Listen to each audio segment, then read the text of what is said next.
Hello everybody. Alright, so today we have a Switch OLED here for Modchip. This is what you would normally use, this kind of kit.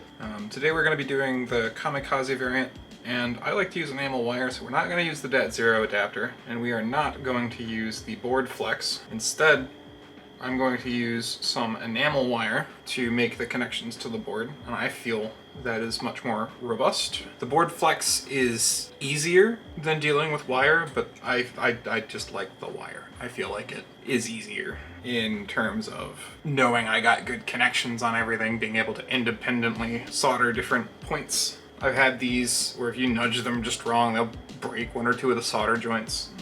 Independent wires is just sturdier. And we're going to be securing those wires in place even more with UV Cure solder mask. I got mine from Northridge Fix, along with my UV light. Again, Northridge Fix.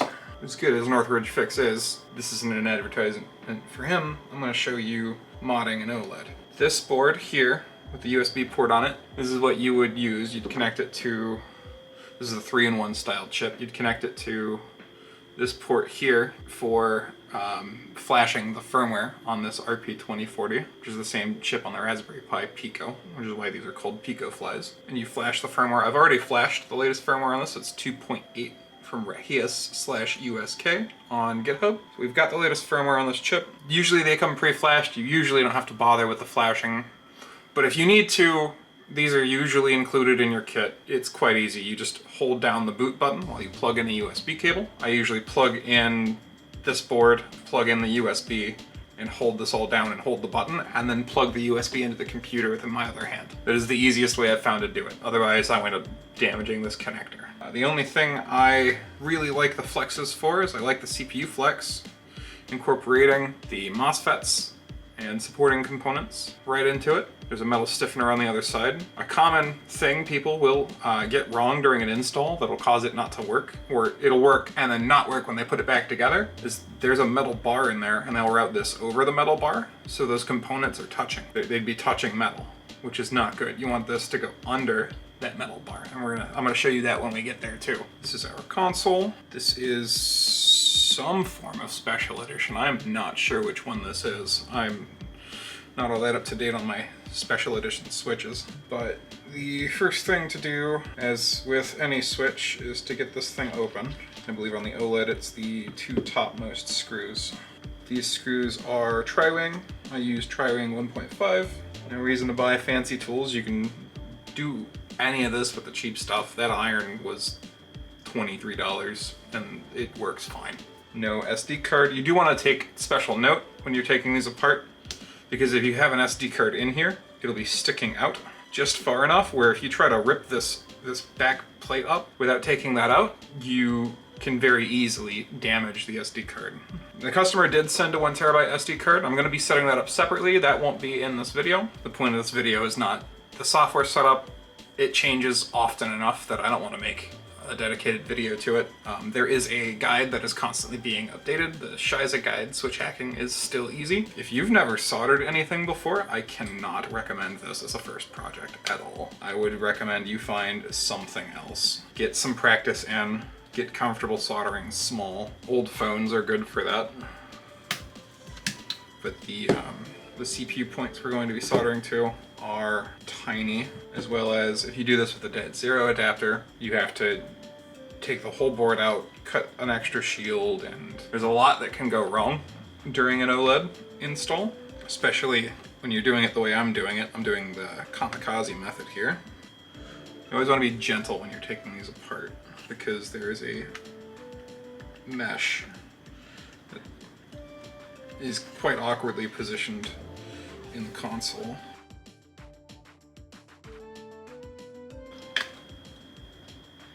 And it's just a little finicky. Keep wiggling, don't pull too hard or you will break it. And then another mistake, it's not really harmful or anything, but I still consider it a mistake people will make, is they'll take this tape off. You can leave this tape on. It is absolutely not in your way taking this apart. I would absolutely recommend you leave it in place, especially if you're going to be installing a clear back plate.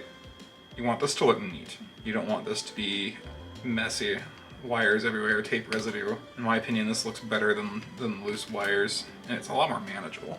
I always love to see that the console I'm working on hasn't been tampered with prior, because it's usually where you'll run into trouble if you run a service like this, is especially like the customer themselves, they will attempt the mod and then ask you to do the mod. And some of them will be completely honest and say they made the attempt.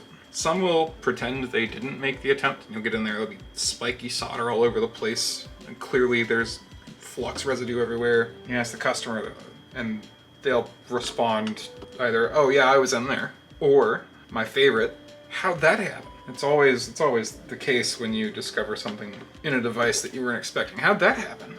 Most of my repairs, only some of them get uploaded because I'm usually not happy with the end product. I'm a bit of a perfectionist when it comes to that sort of thing. Having a video of you taking the device apart and discovering the problem is really helpful when you run into those certain kinds of folk who are apt to deny the moon landing, so to speak. A big conspiracy to get them to spend money. I put milk in your device at least a couple months ago, and it definitely was me. Wow, it's a little sparse on the pink goop in this one. It looks like it was making contact. There was not a lot. I am going to be replacing the goop. My replacement goop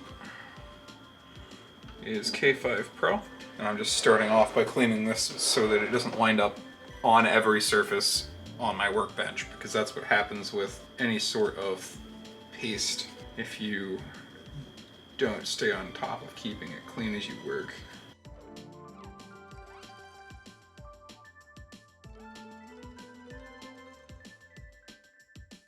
Anytime you work on electronics, you should be disconnecting the battery as soon as you have access to it. I miss it in laptops when you could disconnect these externally. That was always nice. It's not like a certain couple models of the Microsoft Surface where you have to remove the motherboard in order to disconnect the battery, which has caused me enough problems. There is a little bit of adhesive underneath this fan. Or not the fan, but the fins, the fin stack. I'm trying. It's the most trouble I think anyone's ever given me. You don't want to bend the copper pipe. If you collapse it, the cooling will be dramatically decreased. You also don't want to bend the fins themselves. There we go. Electronics are delicate at this size. It's not like working on a car where you can beat on your battery with a hammer and it'll be fine. You can't do that here. Again, I'm going to be taking the shield off to solder to the CPU capacitors. So I'm going to go ahead and clean the thermal paste, or it will be everywhere.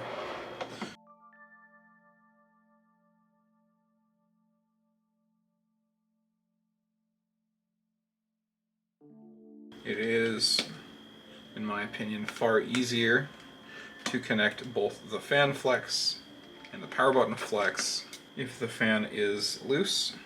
And so I remove it. I want things to be as smooth as possible. You may be thinking I have forgotten to undo the display connector, but in fact I leave it to the very last. Lift the corner of this up, and it's much easier to remove the motherboard when you do so.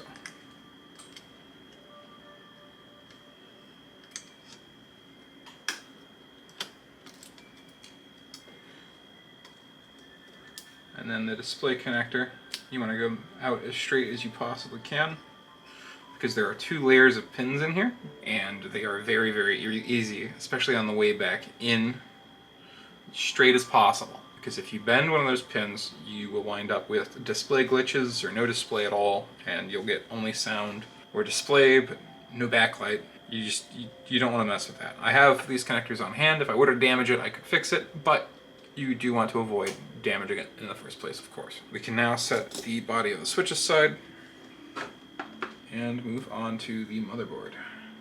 I have my trusty microscope. It records to 1080p, but honestly the bitrate's so low it doesn't look like it. It literally just says microscope under that sticker there. Like, it's not a fantastic product. This was meant to be rebranded to whatever name, and it just wasn't. It's very funny. So I will be able to show you some pretty good close-ups. I know the visual quality isn't all that. There's, I believe, our buck chip. There's BQ, that's our battery charge chip. On earlier versions of the OLED, it was on the back, right over here, where we now find M92. M92 was here, and BQ was here on the older version. This little chip right here is known as the fuel gauge IC. This is the Max, I think it's 1750, something like that. This side has the battery connector. And when you're lifting up the corner of the board here, it is all too easy if you're using a tool to damage this chip or one of the resistors next to it and cause problems. And for such a job as removing the shielding from the CPU, I use an ordinary sewing needle. I literally bought the cheapest sewing kit from Walmart and robbed one of the needles out of it, specifically to bend these clamps out slightly. This one's already mangled, as we discovered.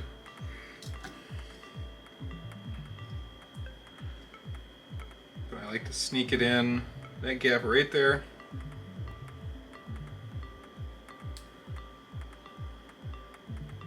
Just far enough. You only want to bend it far enough so that it will slip over its catch, and you can bend it back later. You see it's just past its catch there. There are a few of these over the board. I don't need the microscope for this part, but it does make filming easier. This one's tricky because there's another shield in the way. I believe it's the wireless chipset under this shield, which makes sense because this antenna line's going this way. You can see they've left all the pads from when they were tuning these antennas. A lot of remnants of the original prototype boards wind up in these final products, and it's really cool when you learn to read those a bit.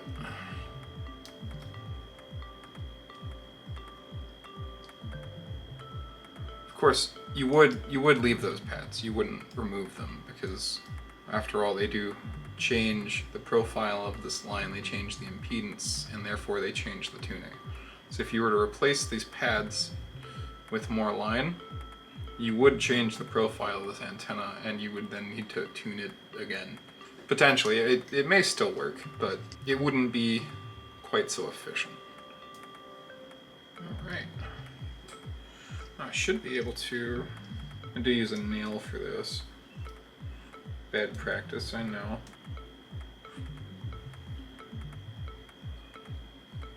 Here's that metal bar I was talking about.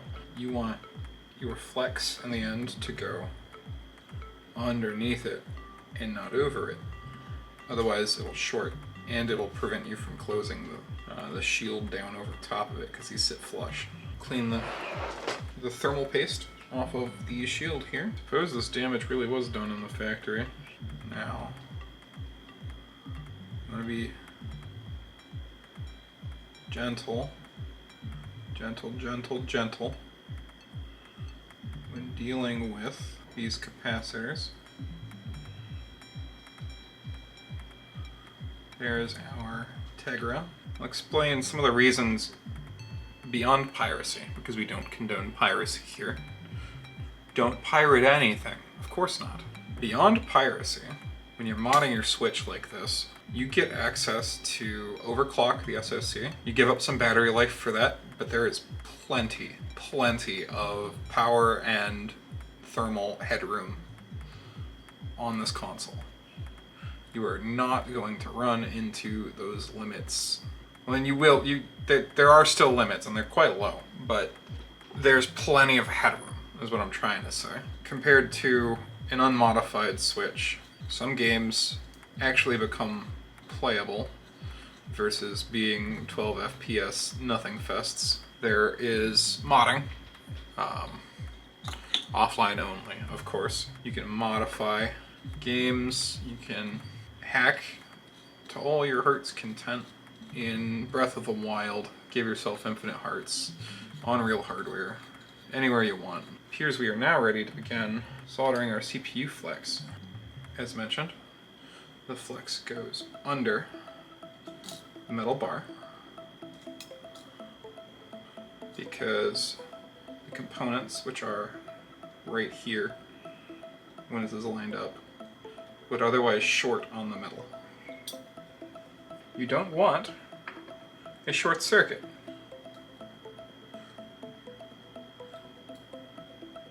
Well, I suppose long circuit is an issue as well, though less fatal. You want the Goldilocks circuit. You want the circuit that's just right. And it did take me a few seconds to come up with that. I mean, there's no point trying to line this up right now. I gotta tag it down first. A fume extraction machine over here. Not today, cancer-causing fumes. This might get loud. I'm not sure how this is going to affect the audio.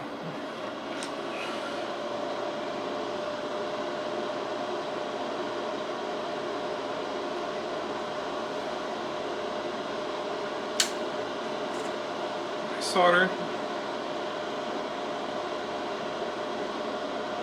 I'm using 0.3mm diameter solder for this. That is what I use for basically everything, because it's what I have. Oh no, I've heated the iron up on the wrong tip. I've got the wrong tip on the iron. Alright, we're gonna hot change this tip. Oh, I'm poking stuff. That's what the pliers are for. I did mention this was a really cheap iron from Amazon, yeah? I'll get a nice iron when this one dies. Or there'll be a rush because I waited until the last minute and I'll just get another cheap one because it's fast. 360 should be an okay starting point. This iron isn't very consistent with what temperature is going to work on a particular day.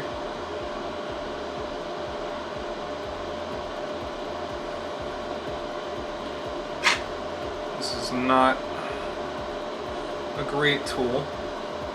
I can pretend I use this because tools for the common man, I'm just cheap. You can still do this job with very cheap tools.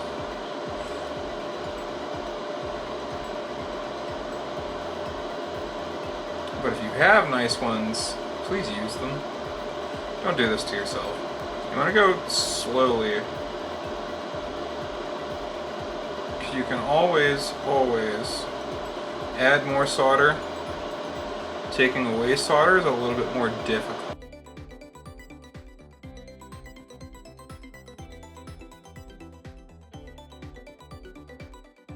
We may well need more heat for the anchor points.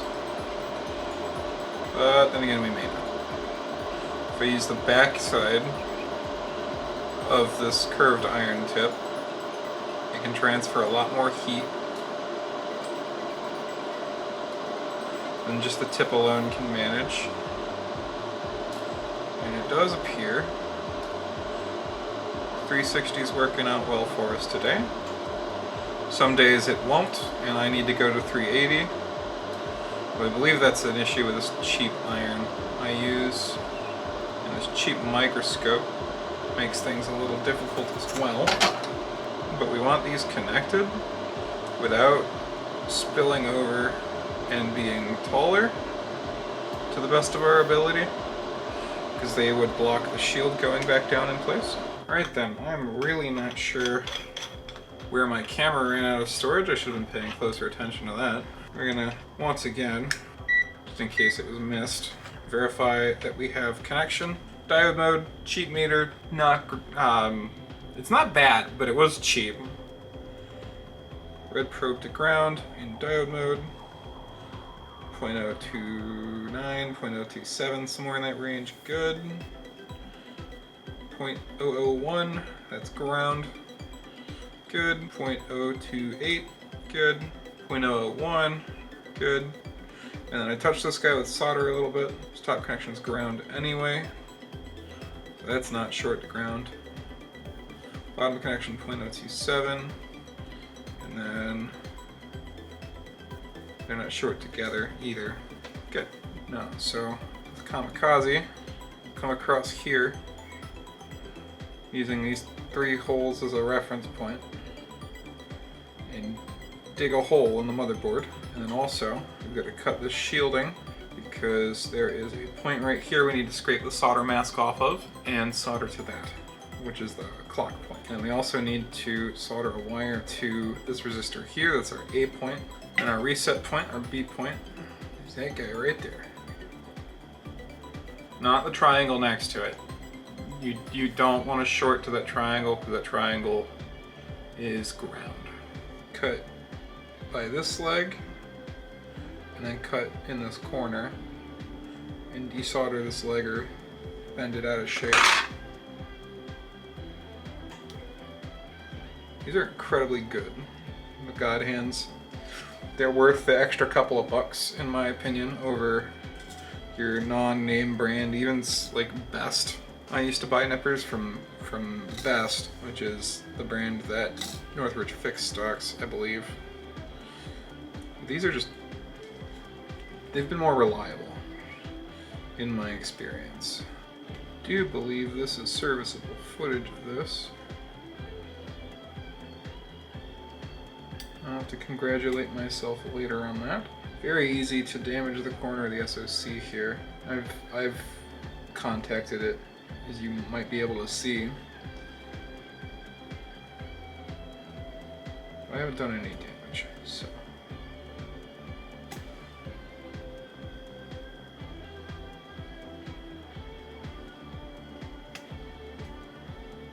No functional damage anyway.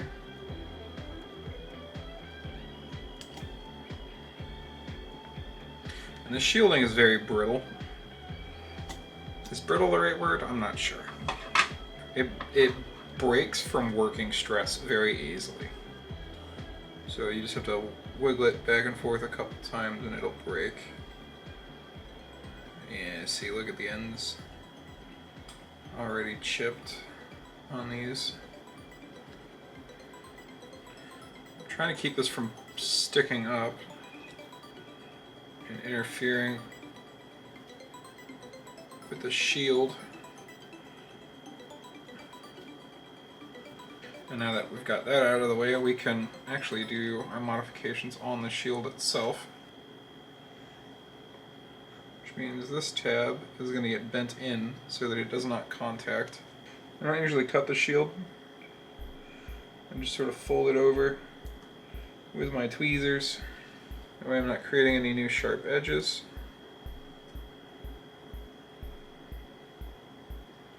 As you can see, that gap is right over the clock point. Man, I'm shaky. Right there. But I would like to prep for the Kamikaze, even if I wind up being too shaky. Flush. Alright, so it's really easy. A lot of people will take a needle to this, or like a pick, or something to that effect. I use a grinding pen. This is the MaAnt D1.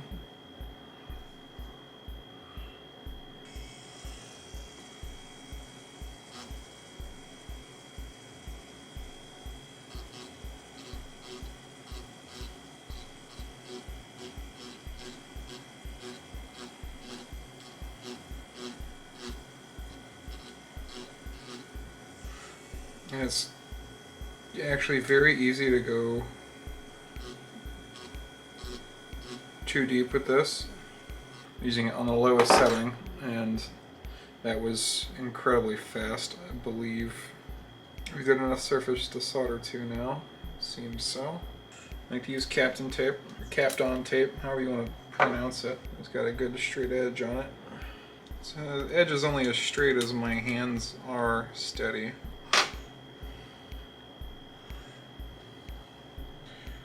That puts our point right about there. Guess we're gonna go ahead and do the Kamikaze. And we're gonna be going down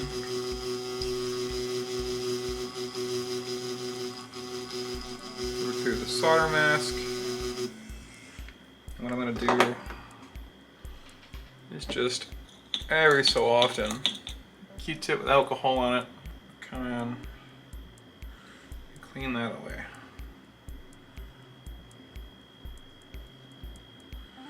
And just like that, we're down one layer. I'm gonna break through one more layer.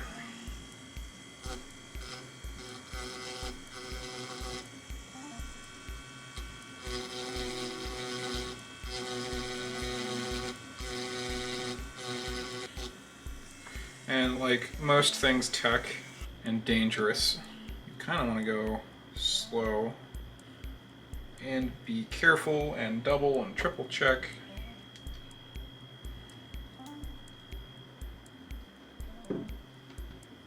I see, the bright bits are the areas in between the copper. That is handy. It's really cool. Make sure we've got the right line here. Oh, I'm in the wrong mode. Diode mode, red to ground. 0.493, that's in range. I believe that's our line. Our next step, ideally, is to use some solder mask to isolate the ground, because this thing is in a sea of ground. Even this other bit of exposed copper here is ground. If you were the worrying type, now would be a good time to take this, put it back on the console, and make sure it still works. I'm not gonna do that. Well, I don't have solder mask, so I'm going to have to overnight some solder mask.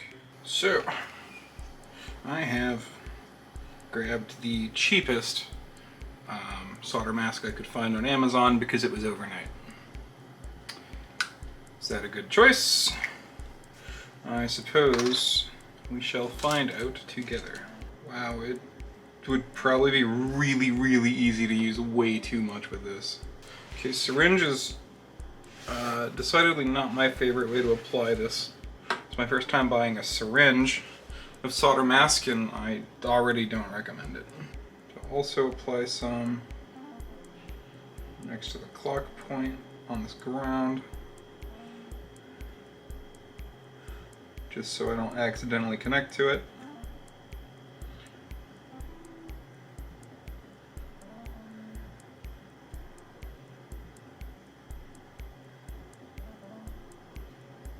And I also exposed this ground just a little bit. Go ahead and just be abundantly cautious. I have used way too much solder mask. That's not going to cure properly, so let's scoop some of that off. So that should be quite alright. I'm going to come down here. And we want this.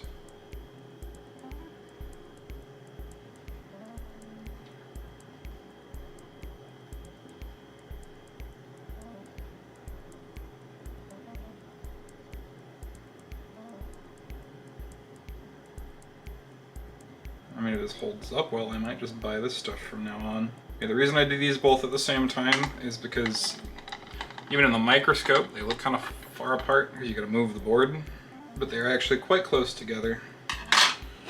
And my UV light covers them both. And so I've got this 10-watt UV lamp that turns off automatically in about 30 seconds. I'm gonna run that 3 times or so. I'm gonna let that cure up, and we'll be back. Oh no, I wasn't recording on the microscope, so you couldn't see any of what the hell I was talking about. But anyway, this is the red coating is that enamel. You can see here I burned the enamel away with the soldering iron, and the solder is sticking. And then I've bent the wire here so that it. You probably bend it a little more. You want it to kind of neutrally rest near where you're going to solder it down. These wires are so light, it's really easy to knock them around when you don't mean to. Sort of got the wire following this nice, neat path along the shielding.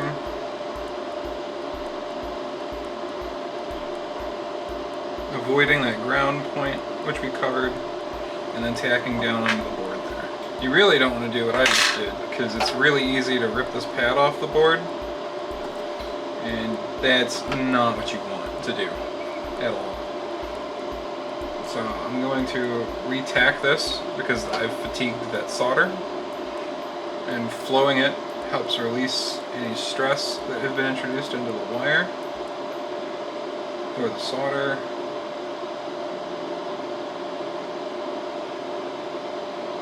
Oh, I have successfully desoldered it. That was not my intention.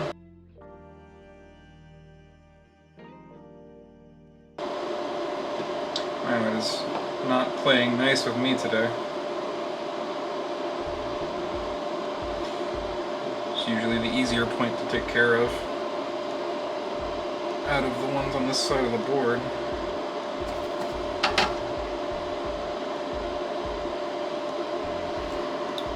I'm a little concerned because it appears we've put some solder on the ground point there.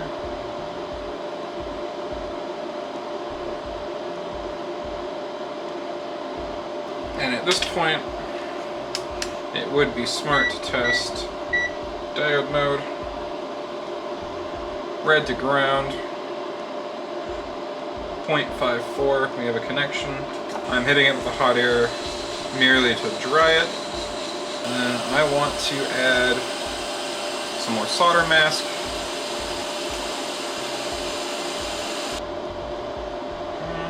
That's way too much. This stuff's thick. The idea here is this will help prevent this wire from moving around so much. Because the more it moves, the more it fatigues that joint. Just vibrations, traveling in a car, shaking it around. And the more these wires move, the more likely those joints are to crack. And when the joints crack, the mod starts to fail, and that's not good. Cure this again, and we'll be back. I went ahead and I pre-cut some wires and tinned them. One here for our data 0 line, and one here for our 8-point resistor. This is a 0201 resistor, which is the size, so it's quite small. This is the head of a sewing needle. It is a 4.7 kilo ohm resistor, and as I may have mentioned earlier, this resistor is required for the console to boot into the original firmware, and for the mod chip to properly communicate with the the eMMC, the flash storage. And this resistor is also heat sensitive, as most electrical components are, but this one especially so. If you overheat this resistor, it will stop resisting properly, so to speak. You may burn it out, in which case it will become potentially an open circuit. And then you'll get purple screen or complete refusal to boot whatsoever. So you do want to be quick and gentle with this resistor.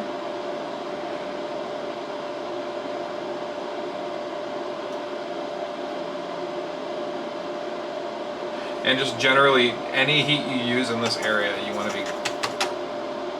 be conservative about it.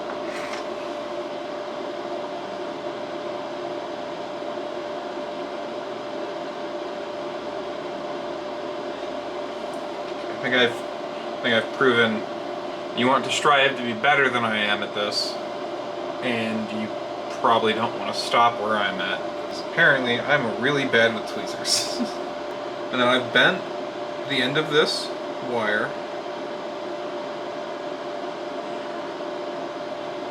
not just like this 90 degree, but I've also angled the tip down so that it's making good contact underneath to the board.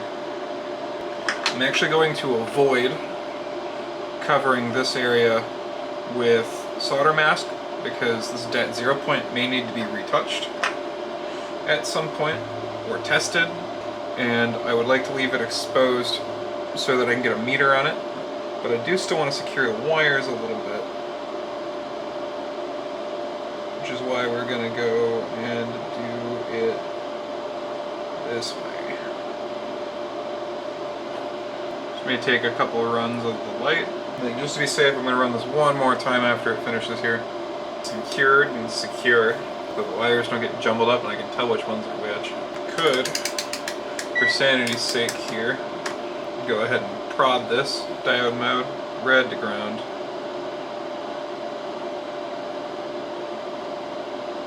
0.5, 0.49.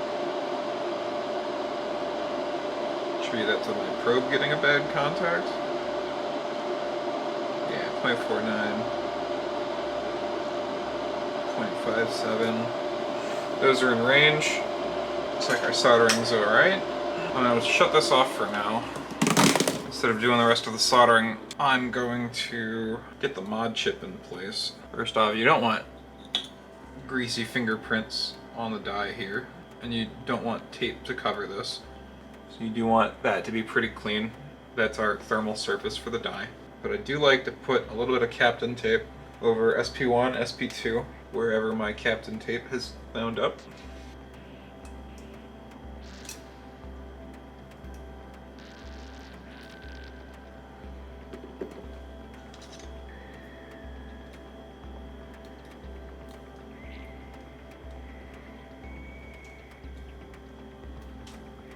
Oh, that didn't work at all. Piece was way too wide. You want to make sure you do not cover the thermal surface with thermally insulating tape, because then it will overheat, or at best it'll have a hot spot on the edge, and you don't want that. We had slightly modified this already to accommodate the clock point. We also need to modify this to accommodate our CPU flex. And our CPU flex lands right on this clasp here that we had bent, and that clasp is on a tab.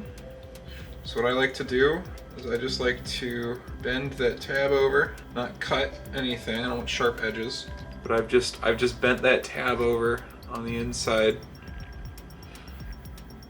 and the wire goes through right there. And some people will remove this copper to just remove one more layer from the thermal interface. I like to keep as much of the shielding intact as possible because interference can be an issue. And so I choose to leave it in place, and it does not significantly impact the temperatures this system will run at. And then since it's a bare chip, you should spread the thermal paste. You cannot rely on the pressure from the cooler to spread this evenly. You need contact as full as possible. And then we're ready to go ahead and press this back into place. Clean the thermal surface. And we are done as far as that goes. Apply my double-sided adhesive. I use 4965 Tessa double-sided adhesive. When you secure this chip down, you want it as far right as you can get it on this shield, and you want it to be in line with this cable so that this cable is bent straight. And you don't want to press down and crease this cable. You want to keep that bend radius as large as possible, because bending flexes can ultimately break the copper inside. And the next step for us would be get the microscope back in here. We're going to solder the reset point, the B point, on the back of the console. There is a point on the front in the relief cut here in the PCB. To make space for the speaker wire is perfect to route our wire through. We're going to route it in and around. It's going to solder first on the back. Our point is right there. And the goal here, again, is to make sure the enamel melts and the solder actually sticks. That's going to fold under, just like that. Dry the area, because I do like to hit this with some solder mask. I'm not actually sure if there's an issue with routing this right next to this coil. This is the battery charge circuit. This coil should only be active while the battery's charging. I wouldn't want high frequency noise to cause an issue. And yeah, I've cut this wire extremely too long. I do want a little more length than I need,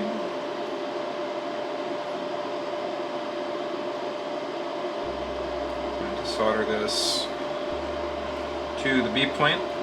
And then this is one of those situations where you just want to be sure you're through that enamel.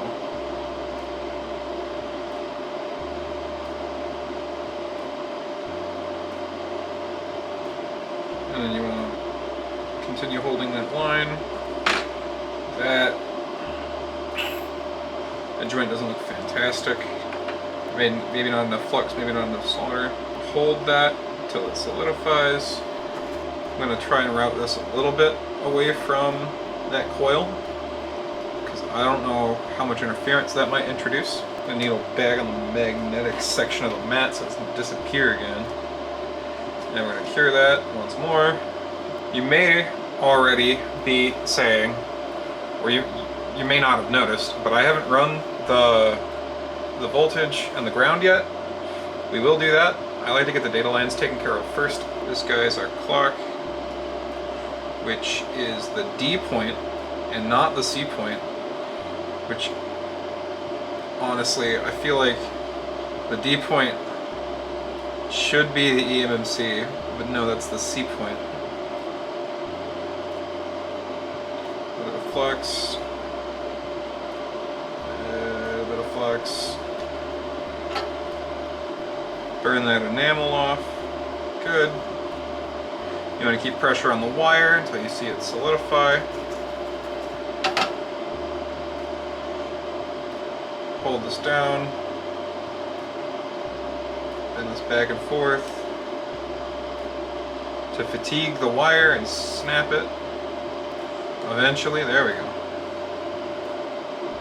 Next wire, flux, some heat and some metal.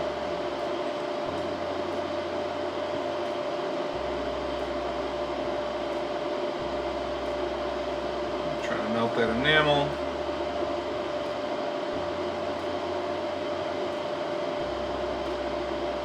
Good. Hold pressure. I'm not cutting with this tool, I'm literally holding the wire so that we don't fatigue the actual pad on the board. Repeat the process again. And after this it's 2 more times, one for a ground connection and one for 3.3 volt power. Good. 3.3 volts next. And a good tip I like to give people, if you're not using a flex, but your kit came with one, you can lay the flex over and just double check where the connection points are. I'm just going to use my enameled wire today.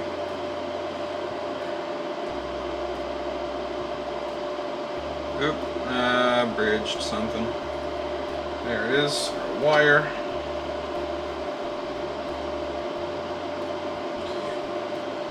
We're going to be stripping back much more enamel on this one because the connection point is longer. And it's much easier to strip enamel off the end of these wires.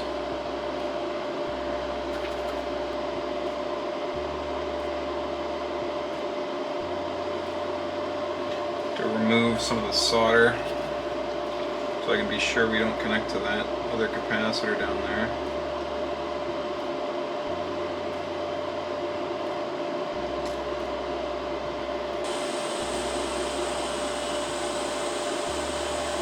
Sometimes you just need a little bit more heat.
As you saw, it was quite easy to accidentally put too much solder on this point and then bridge it.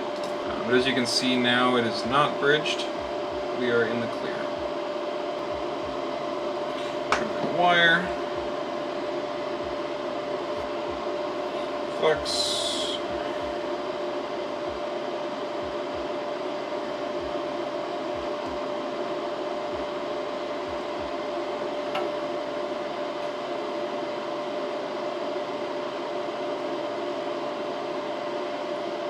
Took off some enamel, tin the pad, hold it in place, trim the wire,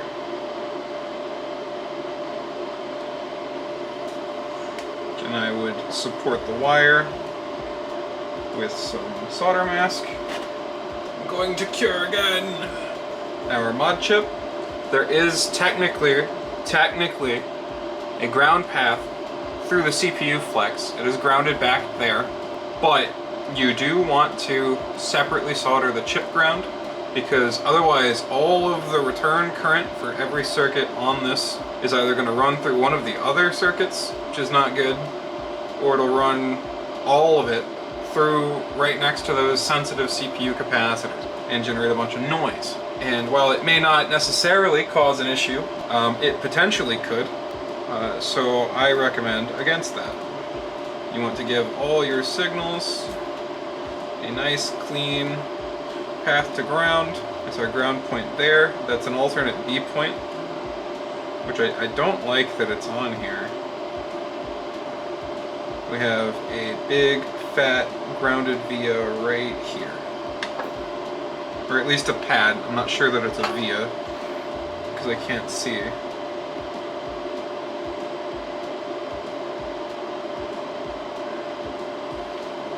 That is not soldered. Alright. I may need to bump the heat for this. We'll see. But these ground pads, they can soak up a lot of heat because they run to the ground layers in the whole board. Just for this connection, I'll bump it back down after to go back to the Modchip. Usually when soldering a ground connection, you will need some more heat versus your small little data lines. Getting that up to temperature is a lot easier. Why is this being so tough to dispense, man? I want flux. Well, that was quite a bit. That's alright. And we're not going to bother securing this one down because it is so short, and it is going to a very, very, very strong section of the board. Ground pad in the ground. You're not going to rip that off the board. And if you do, you've got much, much larger problems. And this is just ground, so you don't have to worry about this shorting to ground. We will double check is that we haven't shorted the nearby vias to ground.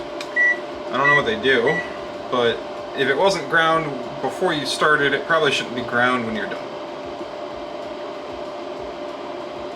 Good. Good. Ground. Good. Okay. And make sure we didn't... I can clearly see we didn't. Make sure B is not ground. 3.3. D, A, C all have connections.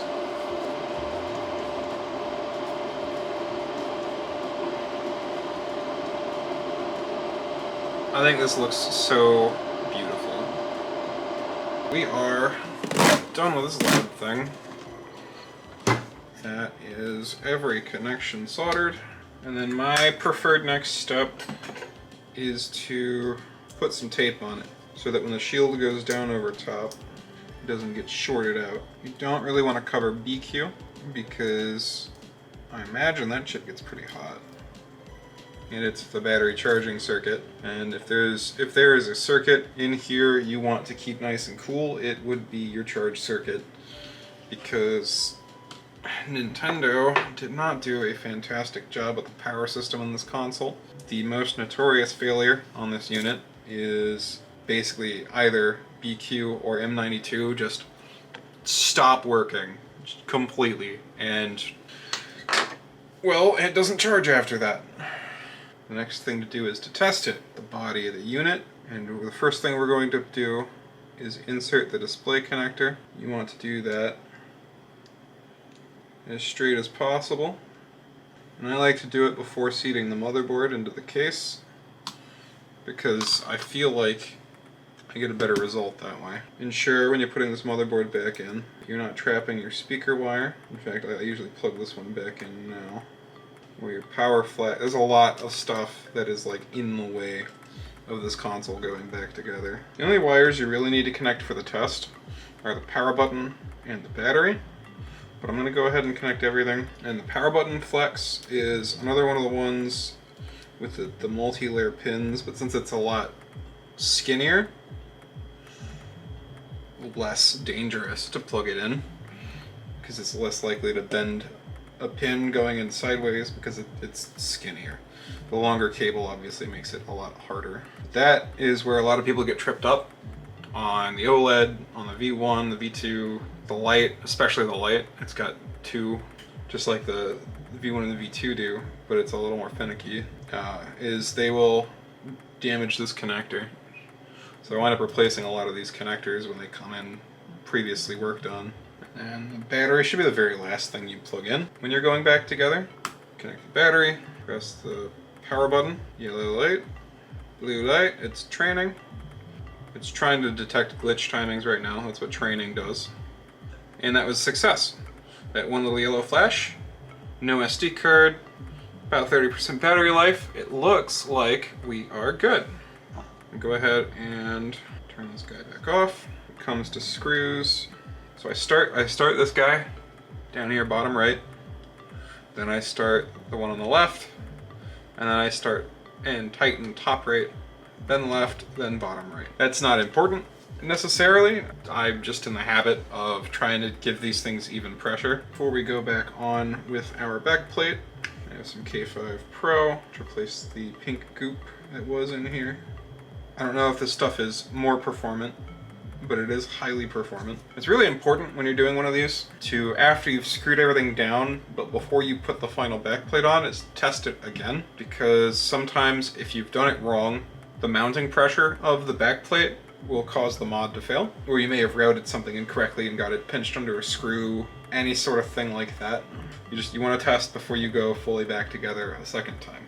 I need to move the shield slightly, just to get in here and tighten this one screw. If you do damage the antennas, you'll have potentially poor Wi-Fi signal and worsened Bluetooth range, and for a handheld console, that is not what you want. When this is all together, you'll be able to see the mod chip through the bottom vent. That was much faster that time. Cannot take too much abuse. You want to definitely not over torque these, or they'll strip either this time or when you're taking them out next time. Make sure the home button actually stayed in, or the power button stayed in place. Sometimes these will slip out, and be careful with that. Don't forget the rail screws. Power it on. You can see the blue light through that vent right there. Glitch success. And you can actually bypass this screen. Volume up, volume down. So if you don't, and you see it still boots firmware, or the original firmware. I'm not going to do the software setup in this video. This was just for the mod. I'm not going to make a video on the software setup, as I believe I already said. But one thing you might get, if you bypass that no SD screen, you bypass that and you get a purple screen or it doesn't boot, the first place you are going to want to look for that is going to be 8-point resistor. I'm going to get the software on this, back it up, create the NAND, get everything ready to go for the customer. There should be a link in the description to the guide that I follow for that. It was written by better people than me, and I have no problem pointing you to them. rather than making my own video, and that should be good. We do take devices via mail-in. We're in Michigan. We only take devices within the US. I apologize if you are outside of that area. Dealing with business outside the US is just more hassle than it's worth at the moment. But if you're in the US and you want to send us a device to fix, our website's in the description. Feel free to send it in. This is repairs, mods, whatever you want, as long as it's within our scope of feasibility. If you're unsure if we do a job, you can email us. That is, again, in the description. And you guys have a nice day and go fix something.